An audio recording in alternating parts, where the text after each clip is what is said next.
আপনার সন্তানের বিবাহে যদি গায়ে হলুদ হয়, আপনার সন্তানের বিবাহে যদি হিন্দুদের সংস্কৃতি ঢুকে যায়, আপনার সন্তানের বিবাহে যদি এরকম নাচাই হয়, বক্স বাদ্য সারা বিবাহ শাদী এখন 1000-এর মধ্যে একটা হয় না। আর যদি আলেমরা আর হুজুররা বাড়ির কোনো মুরব্বীরা যদি বলে এই বক্স বাজানো যাবে না, বক্স বাজানো যাবে না, গান বাজনা করা হারাম, তখন তাদের উপরে ক্ষিপ্ত হয় আর বলে না না, বিবাহ শাদীতে একটু যদি নাচ গান আনন্দ ফুর্তি আর গ্রাম্য ভাষায় বলে হয় না, এগুলো যদি না হয় তাহলে বিবাহ হবে না। এই বিবাহে আনন্দ ফুর্তি করলেন, গায়ে হলুদ দিলেন, নাচানাচি যা খুশি করলেন, ঢোল তাবলা বাদ্যযন্ত্র যা কিছু পারলেন বাজাইলেন, নগদে আপনারা দেখলেন, আনন্দ ফুর্তি করলেন। এর ভবিষ্যৎ কুফল হলো ওই স্ত্রী, ওই পুত্রবধূ সন্তানকে কুপরামর্শ দিয়া মা বাবার থেকে দূরে সরাইয়া দেয়।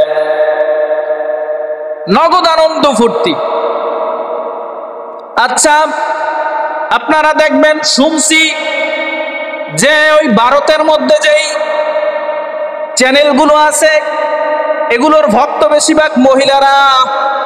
স্টার জলসা, জি বাংলার মধ্যে যে বিয়াগুলা হয়, মসজিদে বৈশা বলছি, এগুলো কোনোদিন দেখি নাই, মানুষের মুখে শুনছি, মহিলাদের মুখে শুনছি। এই স্টার জলসা এবং জি বাংলার মধ্যে এই যে হিন্দুদের বিয়া হয়, এই বিয়ার মধ্যে গায়ে হলুদ ছাড়া কোনো বিয়া হয় না, ঢোল তবলা ছাড়া বিয়া হয় না।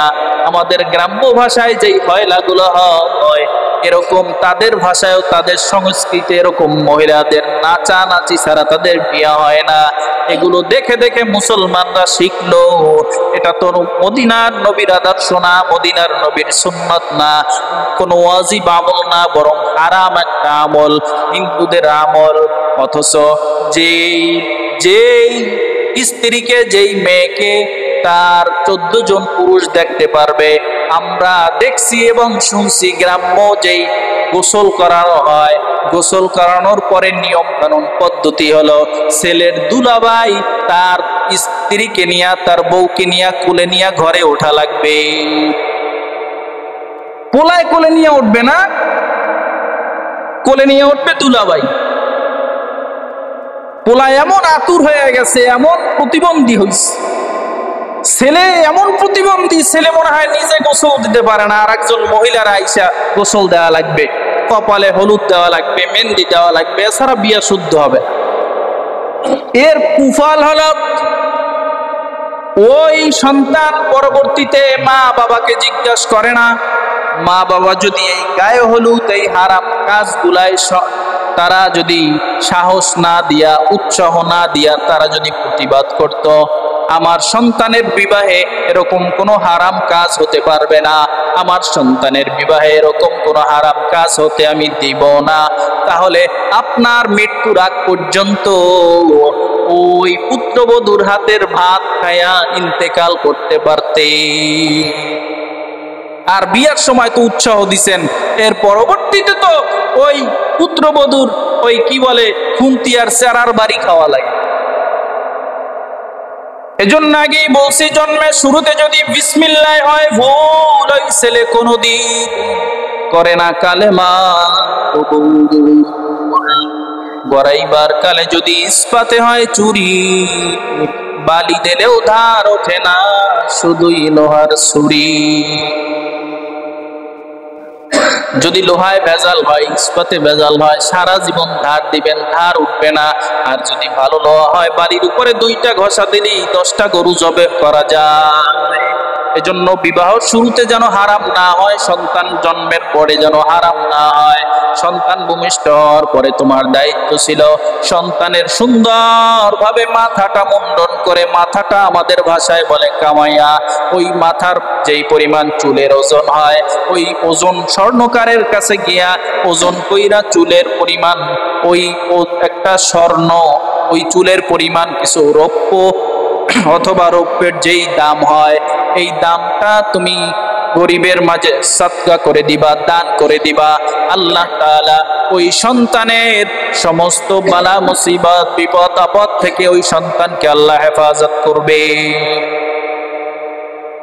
আমরা তা না করে করি ওইবারই সন্তানের ছেলের মাথা কামাইছে, আরে হয়লা আর গান, এরপর সিন্নিরান্দা এলাকার মানুষকে খাওয়ায়।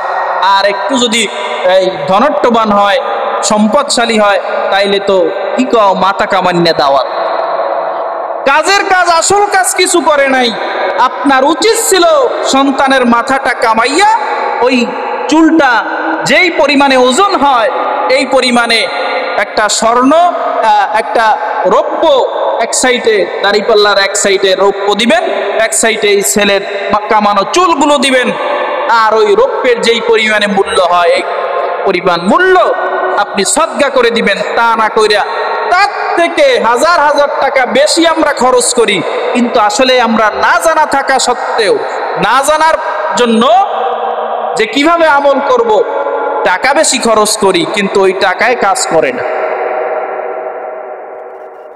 স্বাভাবিকভাবে যদি 2 ভরি স্বর্ণের ওজন হয়, সন্তানের মাথার চুলের ওজন যদি 2 ভরি হয়, তাহলে সর্বোচ্চ 2500 থেকে 3000 টাকা দাম হয়। আর বর্তমান যুগে যদি নারিকেল দিয়া নাস্তা রাঁধতে চান, সিন্নি পাক করতে চান, তাহলে 2টা নারিকেল কিনতে গেলেও 400 টাকা লাগে। টাকা খরচ করি কিন্তু কাজ হয় না। এরপরে তো ক্লিনিকে দৌড়ান লাগে, কয় ডাক্তারের সিরিয়াল দাও। কবে? রাত 10টায় ডাক্তার বইবে, টেস্ট দেশে কত 17,500 টাকার ডাক্তারের ভিজিট, 1000 টাকা, ওষুধ টষুধ সব মিলে টিলে 30,000 নাই। নবী বলেন, তোমার সন্তানের মাথার চুলকে মুন্ডন করে, মাথার চুলকে কামাইয়া ওই পরিমাণ ওজন করে, রৌপ্য ওজন করে, ওই পরিমাণ রৌপ্য ওজন করে, তার অর্থ তুমি সদকা করে দাও। 7 দিনের মাথায় তুমি সন্তানের আকিকা দেয়া দাও। যদি ছেলে সন্তান হয় 2টা বস্তু তুমি আকিকা দাও, যদি মেয়ে সন্তান হয় 1টা বস্তু আকিকা দাও। তুমি যদি গরিব হও, অসহায় হও, তোমাকে যদি আল্লাহ একটা ছেলে সন্তান দান করে, তাহলে তুমি 1টা বস্তু আকিকা দিলে, 1টা প্রাণী জবে করলেও হয়ে যাবে, আকিকা আদায় হয়ে যাবে। তা না করে, আকিকা না করে, আবার অনেকে আকিকা করে, আবার অনেকে না করে, এগুলো কোনো ভ্রুক্ষেপ করে না। 7 দিন, 10 দিন, 20 দিন, 14 দিন, 21 দিন, 1 বছর, 2 বছর, 10 বছর পার হয়ে যায়। এরপরে 18 বছরের মাথায় কয়, হুজুর কুরবানির সাথে কি ছেলের আকিকা দিলে হবে কিনা? কুরবানির সাথে 18 বছর পরে দিবেন, আদায় হবে ঠিক, কিন্তু আকিকার মূল যেই আপনার নিয়ত ছিল, আকিকার মূল যে উদ্দেশ্য ছিল, সন্তানের বিপদ আপদ বালা মুসিবত থেকে আল্লাহ সন্তানকে হেফাজত করবেন, কাজের কাজ তো হলো না। 18 বছরে তো হাজার হাজার টাকা ডাক্তারকে দিয়ে ফেলাইছেন। কিন্তু যদি কষ্ট হইতো, আপনি একটা ছাগল 5,000 টাকা, 6 সর্বোচ্চ 10,000 টাকার মধ্যে ভালো মানের ছাগল পাওয়া যায়। 2টা পারেন না, একটা ছাগল কিনে আপনি আকিকা দিতেন, গরিব গুড়াকে খাওয়াইয়া দিতেন। আকিকার যেই গোশত, যেই পশু জবাহ করা হয়, এটা সবার জন্য হালাল। এমনকি ওই সন্তানও যদি খেতে পারে, তাহলে ওই সন্তানও ওই গোশত খেতে পারবে। মা বাবা, দাদা দাদি, নানা নানি, চাচা চাচি যারা আছে, খালা খালু, সবার জন্য এই গোশত খাওয়া জায়েজ। এরপরে যদি আপনি গরিব গুড়াকে দাওয়াত করে খাওয়ান, বা গোশত তাদেরকে পাক করা ছাড়া তাদেরকে গোশত দিয়ে দেন, সম্পূর্ণ জায়েজ। আর যদি কোন আমি গরিব গুড়াকে দেব না, আমার আত্মীয় স্বজন বেশি, দাওয়াত করে খাওয়াবো, তাহলে খাওয়াতে পারেন।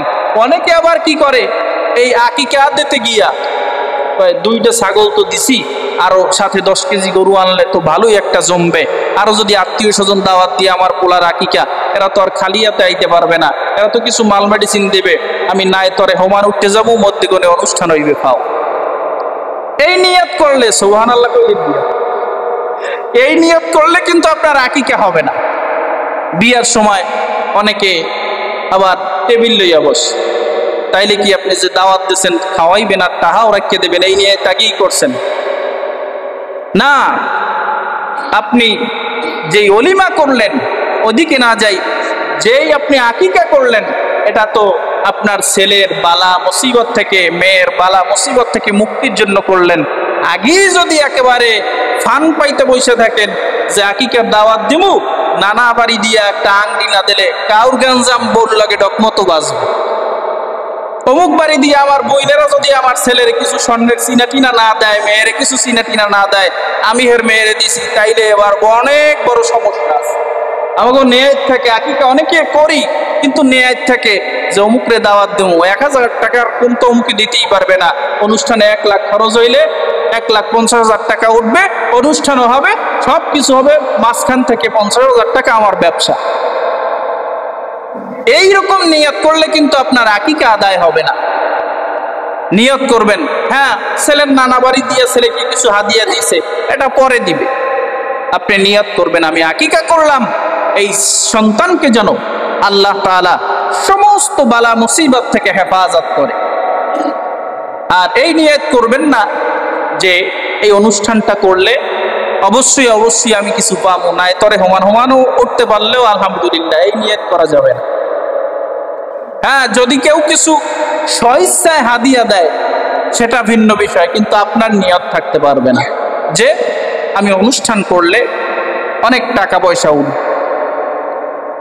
এজন্য সন্তানের আকিকা করবেন মাথার চুল মুন্ডায়া, এরপরে ওই পরিমাণ ওজন দিয়া রৌপ্যর যেই দাম হয় এটা সদকা করে দিবেন।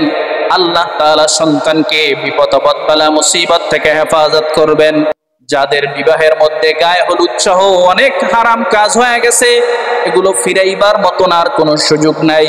আজকে খাস দিলে তওবা করবেন। আল্লাহ এতদিন জানি নাই, বুঝি নাই, বুঝলেও বুঝে শুনে যদি গুনাহ করে ফেলে থাকি, আমার বিবাহ অনুষ্ঠানে যদি গায়ে হলুদ হয়ে থাকে, এরকম অন্য অন্য বিজাতীয় সংস্কৃতি যদি আমার ঘরের মধ্যে এতদিন হয়েও থাকে, আজ থেকে খালেস দিনে তওবা করলাম, আর কোনোদিন আমার সামনে এই গায়ে হলুদের অনুষ্ঠান আমি হতে দিব না। আর কোনোদিন আমি আমার সন্তানের, আমি আমার আত্মীয় স্বজনের আকিকার মধ্যে এরকম ব্যবসা প্রতিষ্ঠান খুলে বসবো না। অন্য অন্য যত হারাম সংস্কৃতি আছে, হিন্দুদের সংস্কৃতি আছে, এগুলো আমি প্রবেশ করাবো না। এতদিন না বুঝে শুনে আল্লাহ আমি করেছি, আপনি আমাকে মাফ করে দেন, আমার পরিবারের মধ্যে আপনি বরকত দান করে দেন। এই হারাম কাজগুলো করার ফলে আমার উপরে আপনি নারাজ হয়ে যায়েন না, আমার উপরে আপনি গোসা হয়ে যায়েন না, আমাকে আপনি মাফ করে দেন, পরিবারের উপরে রহমত নাজিল করেন আল্লাহ, পরিবারের উপরে বরকত নাজিল করেন আল্লাহ। না বুঝিয়া শুনিয়া গুনার কাজ করিয়া ফেলাইছি, না বুঝিয়া শুনিয়া অন্যায় করিয়া ফেলাইছি, না বুঝিয়া শুনিয়া আপনার বিরুদ্ধাচরণ করেছি, নবীর সুন্নাত অনুযায়ী আমার জীবনকে আমি পরিচালনা করতে পারি নাই, নবীর সুন্নাত অনুযায়ী আমার জীবনকে আমি সাজাতে পারি নাই।